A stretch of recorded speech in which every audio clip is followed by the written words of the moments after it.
This is going to be really hard for me to talk about, so bear with me. It's finna get dark in here. We are going to talk about the dark history on why jails were created. In 1863, African American slaves were freed. They thought things were great, but they really just got backstabbed. Now, as you know, in 1861 and 1865, the American Civil War happened. During the Civil War, roughly 179,000 black men fought in the Civil War. They fought in the war because they thought America would look out for them, which ultimately made them worried because now how do we keep these people in control? The government needed a way to create peace, to keep the white people happy, but also take care of the African American citizens that just got freed. Before the 1890s, where they started the Prison Act, jails and prisons tend to look like houses.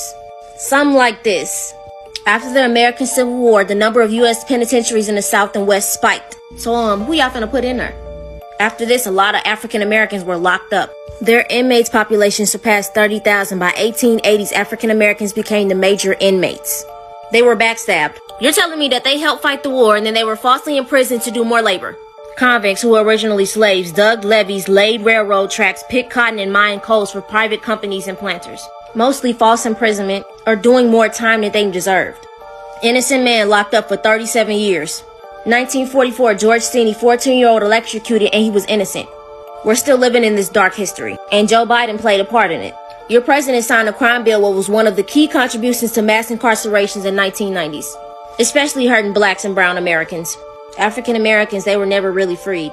It just was switched. Black people were never given equality. Let's just clear that up.